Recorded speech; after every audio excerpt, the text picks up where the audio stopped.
So I'm here with Gerry Friesen, a friend and colleague and former volunteer with the Farm and Rural Support Services, and talking about farm stress. And I know, Gerry, that you have some lived experience that you have been able to bring forward and talk to other people about your own experience with farm stress and how that impacted on your life and your relationships, and have some really important messages for the farming community out there. Would you mind sharing your story with us today? Well, it's interesting, Janet. I started talking about a lot of the issues I went through. I started talking about those about 2 years ago.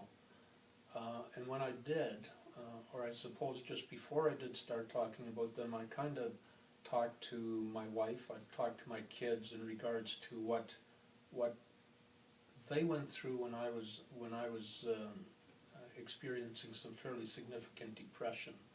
My depression started back in 2004, I believe it was. At least that's when I really started taking note of it. Now when I analyze my life a little more, I realize I've probably had bouts of it for most of my life.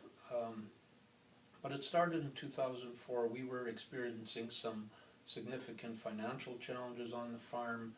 We just couldn't seem to make a go of it. We were involved in other areas of agriculture. It wasn't just farming. We were involved in what I call agricultural politics.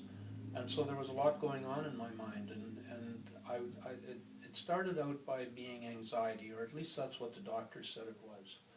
And of course, doctors are quick to prescribe short-term medications such as lorazepam, but also longer-term medications such as antidepressants. And excuse me, that's the route I went. Mm-hmm.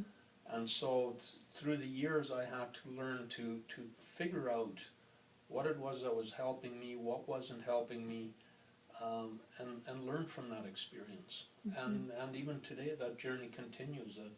I realize my coping skills aren't as good as they used to be. I know that my tolerance for stress isn't as good as it used to be, so I have to be very aware of what's going on in my life. Mm-hmm. So sounds like there was a number of factors, maybe even some hereditary factors that for you were lying in wait, as it were, and then when the stress got to be to the point where it was unmanageable, it kind of brought on some of the impact, if you will, of depression and anxiety. That's right, Yeah. And I think it was mounting through the years, and just Mm-hmm. because of all the circumstances around my life at the time, it kind of hit me. Mm-hmm.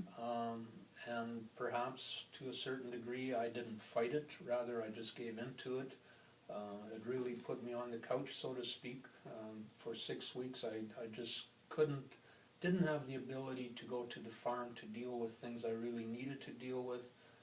Part of it was escaping from it, but really eventually as medication started working, I was able to overcome a lot of that stuff and be able to function again, and I think Mm-hmm. at times functioned better than I had for a number of years. So it kind of gave you this step up that you needed to be able to cope with things in your life.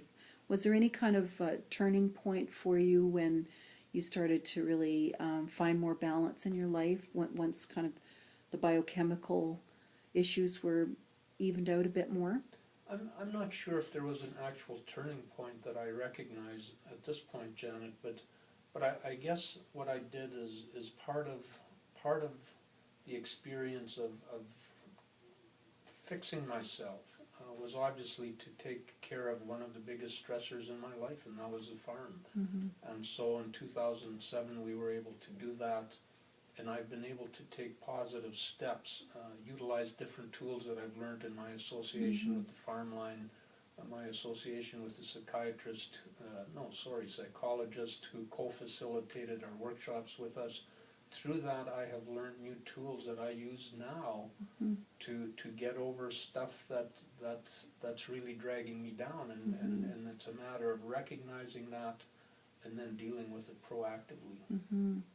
And we'll in subsequent videos we're going to talk in more in-depth way about some of the tools that you have in your toolkit. I know you've spoken of them as like the 5 R's of stress management. And I think those will be really important to take a look at one by one. But is there a single message in this sort of introductory video that you'd like people to walk away with, whether that be the importance of finding balance, reaching out for help when you need it? What kind of message is pretty consistent in all of the workshops and in-person kind of work that you do?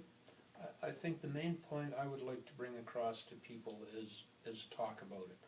When you're not feeling right, when you're having a difficult time functioning, when it feels like there's a dark cloud over you constantly, start talking about it. And it doesn't have to be a psychiatrist, it doesn't have to be a doctor, you don't have to worry that you're losing it, but rather you need to start taking those first steps. And there are places, and the Manitoba Farm and Rural Support Services is a prime example of a place that you can contact and number one, talk to someone that has a farming background, talk to someone that can provide resources for you as you seek to fix yourself. Mm-hmm. Because there is hope and there is relief. Excellent. Thank you, Gerry.